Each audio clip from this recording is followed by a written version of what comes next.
Subscribe करें और bell दबाएं ताकि कोई खबर रह न जाए।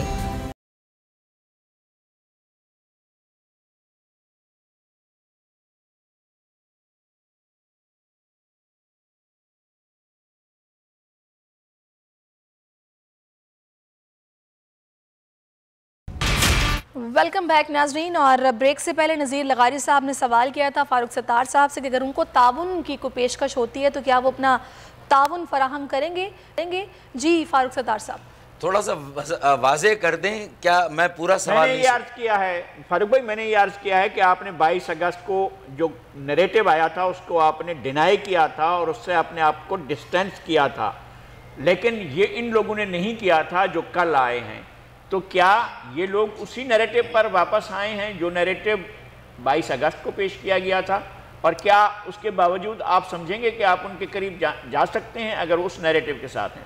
देखिए, आप सबको मिक्स कर रहे हैं। मेरे ख्याल में हैदर अब्बास रिजवी या आदिल सिद्दीकी उन्होंने मेरे ख्याल में वो उस नैरेटिव के साथ नहीं थे पहले दिन से जो 22 अगस्त का नैरेटिव था। हम सब लोग ही अलग हुए थे। सही। ये अलग है। हाँ, अगर वासे जलील की बात कर रहे हैं तो हाँ, वासे जलील और नदीम नुसरत उस नैरेटिव के साथ एक अरसे तक चलते रहे और उन्होंने बहुत आगे जाकर बाद में अपने आप को 22 अगस्त के नैरेटिव से अलग किया।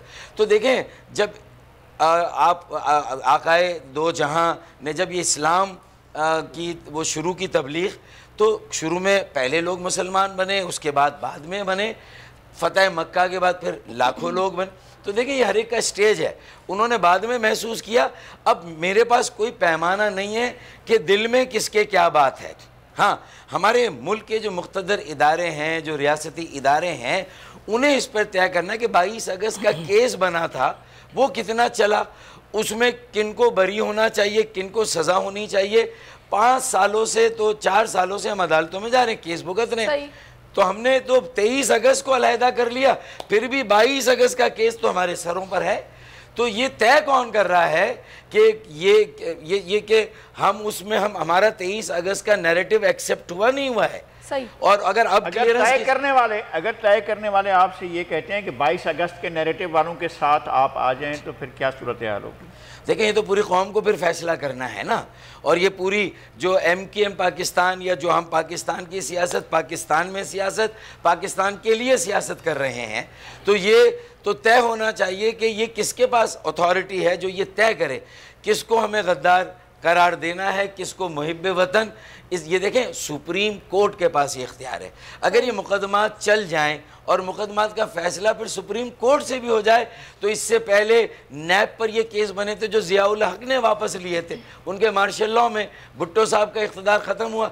भुट्टो साहब के ज़माने में केस बनते हैं सियासी लोगों पर गद्दारी के।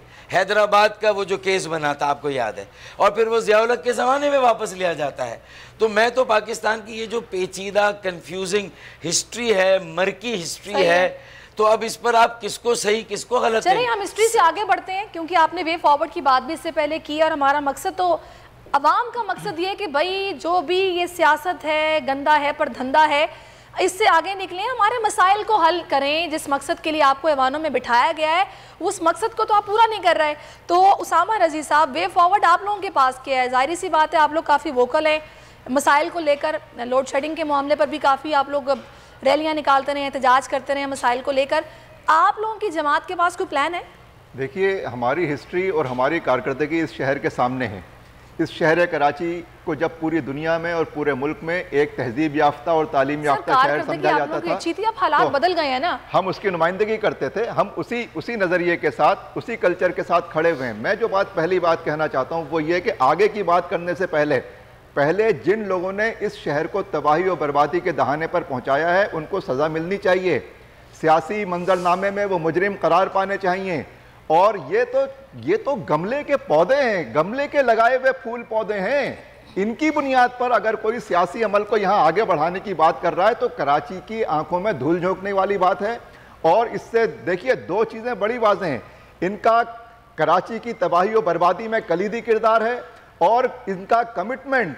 देखिए, अभी भी इन्होंने एक जुमला कहा है बैनुस्सतूर, उसमें मैसेज है कि मुझे ये कहने की आज़ादी नहीं है, मैं ये कह नहीं सकता। और कल को अगर यहाँ पे ताकत का तवाज़ुन कुछ और हो तो क्या आप वही कहेंगे कि जो आप अभी कह नहीं सकते? तो भाई देखिए, ये दोनों हवालों से ये नाकाबिले कबूल ये सियासी तबका है ही नहीं। इनकी मौजूदगी में सिवाय नफरत के मैसेज के कोई दूसरा मैसेज नहीं आता। इस शहर कराची की जो रवायती तौर पे, तहजीबी तौर पे, तारीखी तौर पे, नज़रियाती तौर पे इस शहर कराची की नुमाइंदगी करने वाली जमात, मैं इस वजह से नहीं कह रहा कि मेरा ताल्लुक जमात इस्लामी से है, आप हिस्टोरिकली देखें तो जमात इस्लामी है और इस शहर का मिजाज हमेशा से मजहबी सियासी मिजाज रहा है। ये उसी की बुनियाद पर वहाँ से हिजरत करके आ गए और अपने आबा और अजदाद का सारा असासा छोड़कर यहाँ पर आ गए। तो आप इनको ना बेवकूफ़ समझें, ना नाबीना समझें, और ये सियासी तौर पे आपसे ज़्यादा फाल हैं और ज़्यादा तरक्की याफ्ता जहन रखते हैं। लिहाजा आप दोबारा से कोई नया सियासी नाटक इस शहर के अंदर अगर रचाने की कोशिश तो सवालात उठेंगे। और देखिए, जमात इस्लामी वो वाहिद जमात है जिसने दिफाए पाकिस्तान की जंग लड़ी है। लिहाजा ये इसका इस चीज़ के बारे में ये चीज़ कतन काबिल कबूल नहीं होगी कि कुछ लोग बैठ के इस शहर के पहले सियासी इख्तिदार के फैसले करें, उसके बाद जो है वो इत्तेहाद बनने शुरू हो जाएं, और उसके बाद जो है वॉशिंग मशीन लगा दी जाए, और उसके बाद ये हो जाए, और उसके बाद नया जो है वो नाटक, ये काबिल कबूल नहीं होगा और ये बैकफायर करेगा। इसलिए हम समझते हैं कि जेन्युइन सियासी अमल को कराची में आगे बढ़ने दिया जाए। उसी के नतीजे में देखिए, पानी को आप बहने का रास्ता दीजिए, वो अपनी जगह खुद बनाएगा, अपना रास्ता खुद बनाएगा। और हमारे पास, मैं आखिरी बात कह रहा हूं कि आपने पूछा कि आप क्या करेंगे, हमने पहले भी देखिए कोई बजट नहीं था, सूबे में MQM हुकूमत में थी, लेकिन नेमतुल्लाह खान ने इस शहर की तकदीर को बदल के दिखाया, और इस तरह बदल के दिखाया कि पूरी MQM, ये मुस्तफ़ा कमाल तो एक चेहरा है। सही हो गया। साजिद अहमद साहब भी हमें ज्वाइन कर चुके हैं, बहुत शुक्रिया साजिद साहब आपके वक्त का। सर, आप लोग फेडरल गवर्नमेंट के साथ हैं, वजारतें आप लोगों के पास हैं, कोई कमिटमेंट आप करेंगे कराची की आवाम के साथ कि इतने सारे मसाइल हैं, कोई एक इस टेन्योर में हम हल करा देंगे मुस्तकिल बुनियादों पर? बिस्मिल्लाहिर्रहमानिर्रहीम, अस्सलाम वालेकुम। देखिए, कराची के मसाइल तो बहुत हैं, और कराची के मसाइल, इसमें कोई शक नहीं कि मौजूदा वफाकी गवर्नमेंट के भी वादे सिर्फ वादे ही रहे, जबकि मौजूदा वफाकी गवर्नमेंट को, यानी PTI की हुकूमत को भी उनके नुमाइंदे 14 सीटें कौमी असम्बली को उनको इस कराची से मिली हैं। लेकिन हम ये समझ रहे हैं कि शायद वो तवज्जो इसलिए नहीं इमरान खान साहब की मौजूदा हुकूमत की है कराची पर कि वो समझते हैं कि यहाँ का मैंडेट शायद उनका नहीं है, या शायद वो समझते हैं कि उनको मैंडेट दिलवाया गया है, और इस वजह से उनकी तवज्जो और फोकस यहाँ पर कराची पर, जबकि कराची पर उनका फोकस होना चाहिए। कुछ भी है, PTI को भी कराची से वोट मिला है। अच्छा, दूसरा इस शहर का अलमिया यह है कि देखें, इस शहर के साथ अलमिया यह है कि देखें, पंजाब में ऑरेंज लाइन मनसूबा, KPK में अपना BRT मनसूबा, यानी जो शहर पूरे पाकिस्तान को कमा के दे रहा है उसके लिए तो कुछ नहीं है, और जो कमाने में बहुत ज़्यादा कमज़ोर हैं जो सूबे, वहाँ पर यही का पैसा वहाँ पर लगाया जा रहा है। अगर फेडरल की तवज्जो शहर कायद पर नहीं है जो कमा कर देता है, फिर आप उन लोगों के साथ क्यों हैं? इसकी दो वजह हैं। नंबर वन ये कि आज से पहले भी MK मुस्लिम लीग नून का हिस्सा रही है, पाकिस्तान पीपल्स पार्टी के साथ कोलिशन में उन्होंने गवर्नमेंट की है इत्तेहादी, लेकिन इसके अलावा ऑप्शन हमारे पास है क्या? मिसाल के तौर पर चलें, पीपल्स पार्टी नहीं, उसने कुछ नहीं किया, वादा वहीद हमसे कंप्लीट मुकम्मल नहीं निभाए। नून की हुकूमत आई, उन्होंने सिर्फ 1-2 मनसूबे बनाए कराची, मिसाल के तौर पर M9 मनसूबा और ग्रीन लाइन बस मनसूबा, वो भी मेरे ख्याल में कंप्लीट स्टार्ट हुआ और कंप्लीट आज तक नहीं हुआ है। अच्छा, दूसरा ये कि उसके बाद यकीनन पाकिस्तान PTI, पाकिस्तान तहरीक इंसाफ की गवर्नमेंट पाकिस्तान के अंदर आई, और पाकिस्तान के बहुत ज़ोरदार नारे लगे तब्दीली के और मुख्तलिफ मंसूबों के, रोज़गार के। यकीनन हर बंदा इन नारों से मुतासिर हुआ और लोगों ने वोट भी दिए। हमने भी कहा जहाँ लोग इनको मौका दे रहे हैं, यकीनन MQM को उनका मौका देना चाहिए, उनके इत्तेहादी होना चाहिए। देखते हैं कि शायद हो सकता है कराची के, हैदराबाद, मीरपुर खास के मसाइल को हल कर सकें, लेकिन अफसोस की बात यह है कि मौजूदा गवर्नमेंट भी कराची के तरफ। देखिए साजिद साहब, मुझे रिस्पॉन्ड करने का मौका दीजिए। जी आप कहिए। साजिद साहब ने जो बात की, मैं उसकी तस्दीक करूंगा, ये बात इनकी बिल्कुल ठीक है। इनके पास ऑप्शन क्या है? देखिए, जिस वक्त एक आदमी को आपने गद्दारी का ताना दे करके, और दर हकीकत वो गद्दारी ही थी, बल्कि बदतरीन गद्दारी थी जो अल्ताफ हुसैन ने लंदन में बैठ करके जिसका इर्तिकाब किया, लेकिन उस गद्दारी के पीछे अगर आप जाएंगे तो उसका सिरा यहाँ बहादुराबाद में मिलेगा। कौन आदमी था जो यहाँ से बैठ करके, आज भी यूट्यूब पे वीडियो मौजूद है, नजरिया ज़रूरत के मुजिदों ने उसको डिलीट अगर ना करवा दिया हो तो मौजूद होगी, मैं अपने प्रोग्राम में चला चुका हूँ। कौन आदमी था जो बैठ के शह दे रहा था यहाँ से कि भाई अब हमारा पाकिस्तान जिंदाबाद कहने को दिल नहीं चाहता। दर हकीकत वही है इस नज़रिए का फाउंडर मेंबर। और यहाँ से उस एक सियासत का आगाज़ हुआ जिसके नताइज आज मैं और आप भुगत रहे हैं इस एक शहर में। इनके पास ऑप्शन क्या है? या तो ये बिहाइंड बार्स जाएं। अब इतनी मेहनत अगर आपने की हो, मैं साजिद अहमद साहब से पर्सनल नहीं हो रहा, मैं उनके बारे में बात नहीं कर रहा, मैं एक जनरल बात कर रहा हूं, या तो आप बिहाइंड बार जाएं, फिर वो कोर्ट के धक्के, फिर जितना रकम आपने जमा कर रखी है अपनी आने वाली नस्लों के लिए फिर वो भी जाए। अब जाहिर है एक गुटखा बेचने वाला जिसको बात करने की तमीज़ नहीं है, जो अंगूठा छाप है, जिसको सिर्फ आपने जो है वो अल्ताफ भाई के नाम के ऊपर MPA बना दिया। मैं एक गधा गाड़ी वाले को जानता हूं जो सूबाई असम्बली तक में गया है, वजीर नहीं बना, अल्लाह ताला ने हम पर बड़ा रहम कर दिया। जाहिर है कि ऐसे लोगों को लेकर के अगर आप जो एक एसोसिएशन बना दें और फिर वो कराची के मैंडेट को एंजॉय करे, कोई एक आदमी जिसको यूनिट इंचार्ज कह दें आप, कोई एक आदमी जिसको सेक्टर इंचार्ज कह दें आप, वो शहर का माई बाप हो, उसकी पाँव के नीचे बैठा हुआ हो SHO, DSP को वो फ़ोन मिला करके और मुगल्लिज़ात बक देता हो, तो फिर शहर का यही हाल होना है। आपने आधा काम किया, आपने अल्ताफ़ हुसैन को गद्दार कह करके उसकी टोटी तो बंद कर दी, लेकिन वो जो नलका यहाँ लगा हुआ है जिससे यहां वो गलाजत बिखर रही थी, आपने उसके लिए क्या किया? इनके पास ऑप्शन नहीं था, इन्होंने हुकूमत को कंधा देना था, नजरिया जरूरत, जाहिर है कि फिर बका के लिए बहुत कुछ करना पड़ता है, धंधा है, सब गंदा है, ये वो सब कुछ किया, लेकिन मासूमियत पे इनके कुर्बान जाइए। ये इतने मासूम थे कि इनको बेनजीर भुट्टो मरूमा ने इस्तेमाल किया, ये इतने मासूम थे कि इनको नवाज शरीफ ने इस्तेमाल किया, ये इतने मासूम थे और बेबस थे कि इनको आसिफ अली जरदारी ने इस्तेमाल किया, और ये इतने ही बेबस और लाचार और मजबूर हैं कि इनको आज इमरान खान सरकार इस्तेमाल कर रहा है। तो भाई आप सियासत में कर क्या रहे हैं? आप जाइए किसी मजार के मुजाविर बनिए, लेकिन बात यह कि वहां इतनी कमाई नहीं होती। एक आदमी जो कल तक लालू खेत में ठेले वालों से 200 रुपए लेता था, आज MNA बन करके और वो बैठा है नेशनल असेंबली में। ये मैं कोई ऐसी बात कह रहा हूं जो लोगों को नहीं पता? कितने ऐसे MNA निकालिए, इनको बात करने की तमीज नहीं है, पराडो में घूमते हैं, नेशनल असेंबली के मेंबर रह चुके, आज भी कहीं ना कहीं शायद कोई होगा किसी मनसब पे, और उनके पास कनाडा की नेशनैलिटी है। आप मुझे बताइए कि जिसके पास 60 गज का घर नहीं था, आज वो इतने अजीमुशान बेंगलोर में रह रहा है, कैसे रह रहा है? अंधी लगी है? अल्लाह ने अल्हम्दुलिल्लाह सुम्मा अल्हम्दुलिल्लाह बहुत सारे लोगों की तरह मुझे भी कुछ थोड़ा बहुत नवाज दिया है। मेरे पास 80 गज का मकान नहीं है। ये मुतवस्सित तबके की क़यादत ये मर्सिडीज में घूम रही है, मेरे सामने बात करते हुए जान जाती है। पिछली मरतबा एक साहब थे, इनके मैं नाम नहीं लेना चाहता, उनकी इज्जत के तहत वो उनकी अचानक मेरे सवाल से गर्दन में दर्द हो गया ट्रांसमिशन में, वैसे तो मेरे सामने कोई आता नहीं।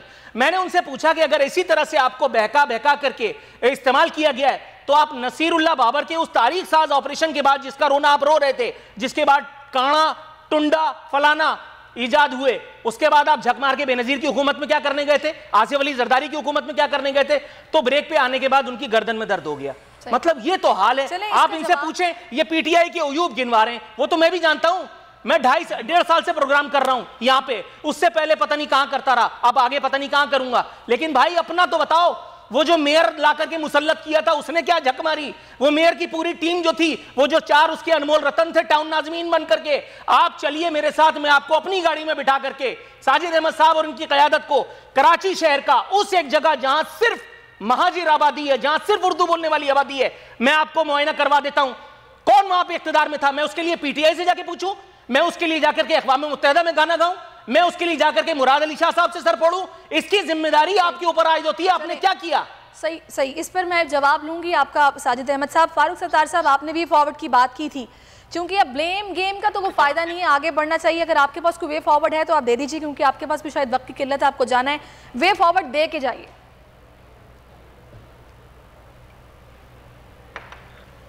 साख या क्रेडिबिलिटी है, और जिन्होंने कहीं ना कहीं इतने 35 सालों में लोगों को सर्व किया है, काबिल कबूल भी है। हर तरह की जो तकसीम की लकीर है, चाहे वो लसानी हो, चाहे वो सियासी हो, चाहे वो सकाफ़ती हो, चाहे वो तबकाती हो, अगर वो काबिल कबूल हैं।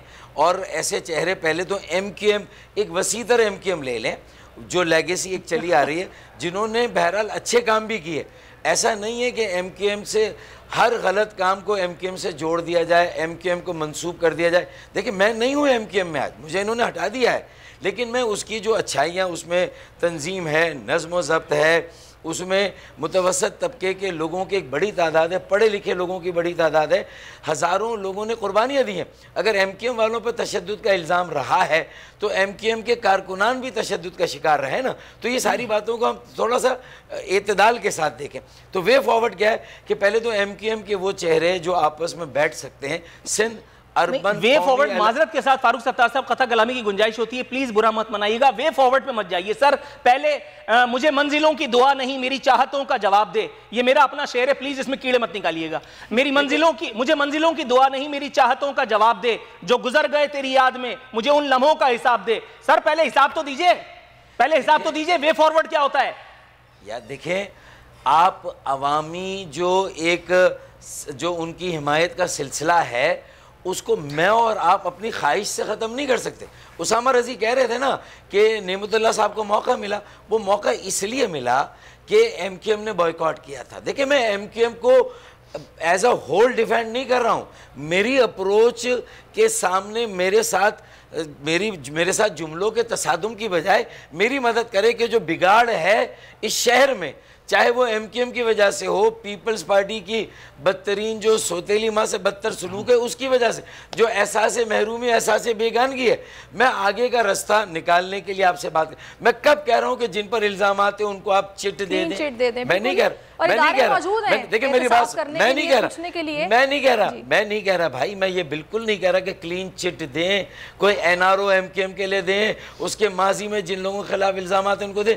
मैं कह रहा हूँ कि जो हमारे वोट बैंक में, हमारे कारकुनों में जो एक्सेप्टेबल चेहरे हैं, एक इंट्रा पार्टी इलेक्शन करा के अगर MKM को सुधरना है और ठीक होना है, अगर उसे कोई मौका चाहिए तो पहली बात, फिर वो दीगर जो MKM से निकले हुए लोग हैं उनके साथ मिलके एक बेहतर, सिर्फ MKM नहीं, अगर पीपल्स पार्टी में भी या फिर दीगर जमातों में भी ऐसा यंग टैलेंट है, मैं चले आगे, जब मैं आपकी बात करता हूँ कि मैं ये कह रहा हूँ कि पहले ये सारे MKM के अंदर बेहतर अच्छे चेहरे, अच्छे लोग जो एक अच्छी लेगेसी कर रहे हैं, जो कम से कम कंट्रोवर्शियल है, या वो जमा हो सिंध अर्बन कौमी अलायंस या सिंध अर्बन कौमी मूवमेंट में। और दूसरा, फिर मैं तो ग्रेटर यूनिटी की बात कर रहा हूँ। क्या वो क्या कसूर किया है डॉक्टर साहब, हम जो देहात वाले हैं हमारा, मैं कब मना कर रहा हूँ मेरे भाई, मैं ले रहा हूँ, मेरे बात तो मानो यार। मैं कह रहा हूँ कि फिर मैंने प्रपोज किया, सुने, मैंने कहा Karachi urban development commission 140A कि सुप्रीम कोर्ट से पिटीशन जो है वो इख्तियार का मसला तय होना चाहिए। आर्टिकल 160 के तहत कौमी मालियाती कमीशन बने, सूबों के कुछ वसाइल को कम करें, सिर्फ 18वीं तरमीम का रोना रोने की बजाय शहरों को कराची, लाहौर, पेशावर, कोयटा, लाड़काना, नवाबशाह, इनको बराह रास्त भी मरकज़ से फंडिंग होनी चाहिए, जो 1100 अरब इसी तरह मिले। आखिरी बात, कराची अर्बन डेवलपमेंट कमीशन और शहरों में भी। और यहाँ मैंने ये कहा कि अगर पीपल्स पार्टी, PTI, MKM के सारे धड़े और इसी तरीके से जमात इस्लामी और PMLN, ये 5 बड़ी पार्टियां हैं बल्दिया उज़्मा कराची की काउंसिल में जाती, इनके सीनियर लीडरशिप जिनका कराची को सर्व करने का तजुर्बा, हाफिज़ नईमुर रहमान है, फारूक सत्तार है, मुस्तफ़ा कमाल है, खालिद मकबूल हो सकते हैं, या रेहान हाशमी, किसी को ले लें। फिर उसके बाद मैं कहता हूँ कि मुर्तज़ा वहाब हैं, नासिर शाह जो मेयर रहे हैं, फिर फ़हीमुज़्ज़मा जो एडमिनिस्ट्रेटर थे, फिर PMLN से मोहम्मद ज़ुबैर हैं, मिफ्ता इस्माइल हैं, इसी तरह नजीब हारून, आफ्ताब सिद्दीकी, ये PTI के लोग हैं। ये 13 लोग ये हों, फिर कुछ सनतकार ताजिर हों, आर्टिकल 149 क्लॉज 4 के तहत एक कमीशन बने, एक जो कि लेजिस्लेशन हो, एक कानून बने और उसके तहत इसको इख्तियारात दिए जाए। 1100 अरब में ये दयानतदार, तो ये 149। हाँ, बहुत शुक्रिया फारूक सत्तार साहब, आप हमारे साथ मौजूद रहे और मुझे यकीनी तौर पर पता है कि साजिद अहमद साहब अपना जवाब देना चाह रहे होंगे, लेकिन मुझे एक ब्रेक लेना है, ब्रेक के बाद वापस आएंगे। अभी हमें senior anchor person Jamil Farooqui भी ज्वाइन कर चुके हैं, तो उनको भी शामिल गुफ्तगू करेंगे आफ्टर दिस ब्रेक।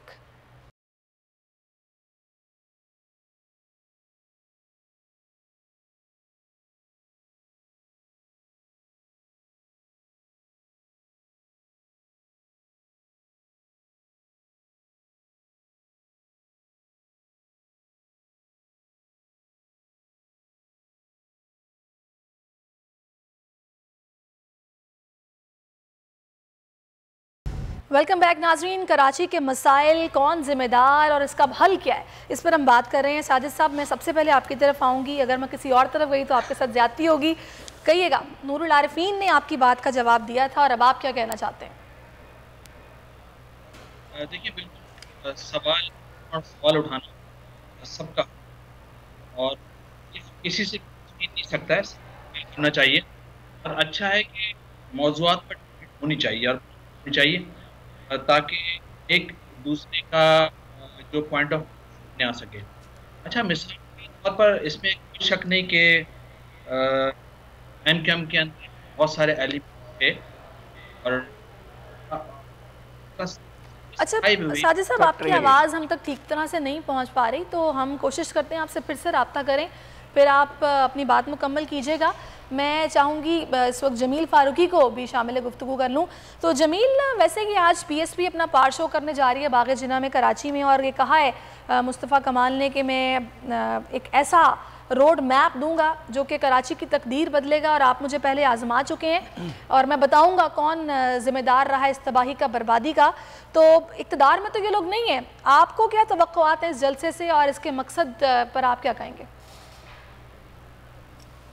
देखें, मैं आपकी डिटेल डिबेट काफ़ी देर से सुन रहा था और मैं ये ज़रूर कहना चाहूँगा कि we should stop living in the world of lala's land and cuckoo's land. हमें इससे बाहर निकलना चाहिए। हम आदम हैं, इब्ने आदम हैं, इंसान हैं, तभी इस ज़मीन पे हैं, कुर्राए अर्ज़ पे हैं। अगर हम फरिश्ते होते तो हम शायद जन्नत में कहीं होते, दुनिया में ना आते। तो ये पॉलिटिशियंस जितने हैं ये सब इंसान हैं, और ये भी मैटर ऑफ द फैक्ट है, ये हमें रियलाइज़ कर लेना चाहिए कि इस दुनिया में जहाँ जहाँ जिसको जो पोजीशन मिलती है उसके बाद उसके मिसयूज़ का एहतमाल भी रहता है, और मिसयूज़ होती हैं पोजीशन गेन जो लोग करते हैं। अवामी खिदमत की बातें एक तरफ रह जाती हैं, लेकिन मिसयूज़ ऑफ पोजीशन हर जगह होता है। तो अभी ये डिबेट चल रही थी कि फलां ने ये नहीं किया, फिर उस मिसयूज का जी फलाने काम नहीं किया, और माजी के मामलात क्या थे, पेंडोरा बॉक्स खुलेगा, हम ये बता देंगे, सब चीज़ें अपनी जगह पर। लेकिन ये भी तय है कि बुरों के साथ अच्छे भी होते हैं। वो अच्छे एमक्यूएम में भी हो सकते हैं, वो अच्छे पीएसपी में भी हैं, वो अच्छे पीपल्स पार्टी में भी हो सकते हैं, पीटीआई में भी हो सकते हैं। तो हमें अब जो नेगेटिव एलिमेंट्स हैं उसको साइड पे रखते हुए जो अच्छे हैं उनको मद्देनजर रखना चाहिए। अब रही बात मुस्तफ़ा कमाल साहब की, मुस्तफ़ा कमाल साहब एक पॉजिटिव फेस है कराचियाइट्स का। मुस्तफ़ा कमाल साहब वो शख्सियत हैं, जब मैं कराची के अंदर था तो अपनी आंखों के सामने नेमतुल्लाह खान साहब के बाद अगर किसी ने कोई काम किया था कराची के लिए तो मुस्तफ़ा कमाल साहब थे। स्टेक होल्डर्स में सबसे ज्यादा जिम्मेदारी एमक्यूएम के ऊपर आयद होती है। जब एमक्यूएम जिम्मेदार थी, जब एमक्यूएम मामलात को आन की आन में अब नजर आतिश करवा दिया करती थी, वो सबको पता है, इसमें इल्जामात की बात नहीं है, प्रूव हो चुका है। तो उनके कुछ फेसेस थे जो उन्होंने भुगता, और भुगतने के लिए फिर कराची के अवाम भी तैयार रहे और आज भुगत रहे हैं। और आज जो कचरा है, जो हालात हैं, उसकी जिम्मेदार उसके स्टेक होल्डर्स भी वही कराचियाइट्स हैं, उनके रिस्पॉन्सिबल्स यानी एमक्यूएम से वाबस्ता लोग ही हैं। तो मुस्तफ़ा कमाल साहब का पार शो यकीनन एक रोड मैप के साथ है।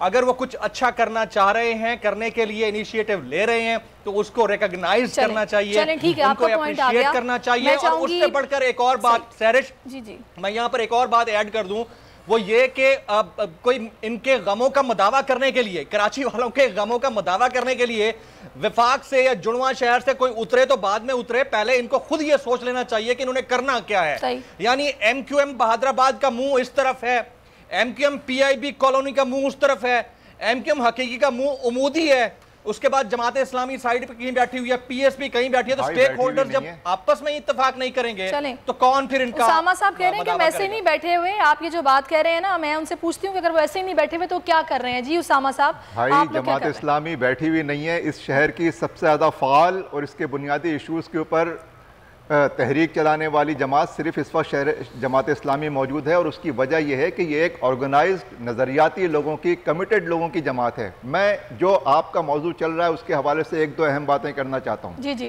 पहली बात यह है कि देखिए, इस शहर कराची को नफ़रतों की सियासत की जगह नहीं, मोहब्बतों की और जोड़ने वाली सियासत की ज़रूरत है, क्योंकि इसकी डेमोग्राफी चेंज हो गई है।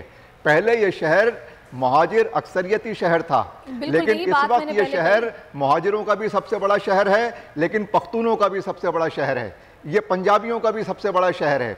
ये सराइकियों का भी इतना बड़ा शहर कोई दूसरा शहर इस मुल्क में नहीं होगा। तो लिहाजा इस शहर की डेमोग्राफी चेंज हो गई है और इसको एक ऐसी सियासी जमात की, चेहरों की नहीं, एक ऐसी निज़ाम तो अभी बहुत दूर है, मैं दरमियान की बात कर रहा हूँ कि इस शहर को और इस मुल्क को एक ऐसी नज़रियाती, कमिटेड और लोगों को जोड़ने वाली, तकसीम करने और लड़ाने वाली नहीं, लोगों को जोड़ने वाली एक ऐसी सियासी जमात की ज़रूरत है। और वो जमात यहाँ मौजूद है, लोगों के दरमियान मौजूद है। उसको पीछे करने के लिए इस किस्म के चेहरों को मसनूई तौर पे सामने लाया जा रहा है। इन चेहरों की कोई फुटिंग्स नहीं है, इनकी कोई रूट्स नहीं है, इनके पीछे कोई पार्टी नहीं है, इनके पीछे कोई नज़रिया नहीं है और इनको बिलजब्र मुसल्लत करने की कोशिश की जा रही है। दूसरी बात जो मैं कहना चाहता हूँ, सियासत में कोई रोड मैप नहीं होता भाई।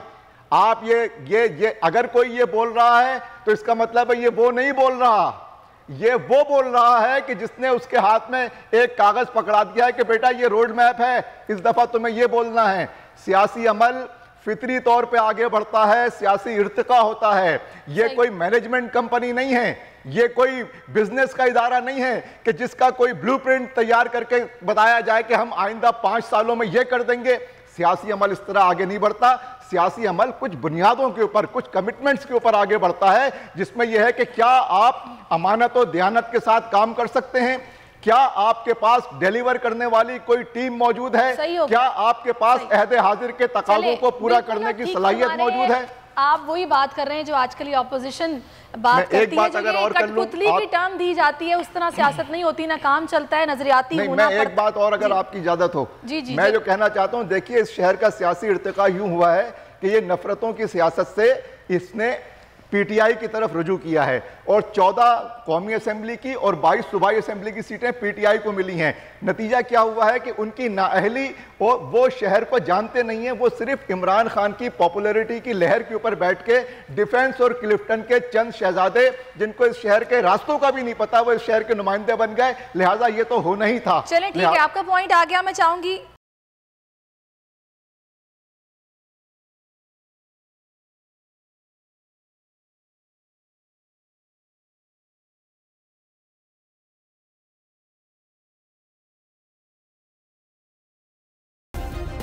सब्सक्राइब करें और बेल दबाएं ताकि कोई खबर रह न जाए।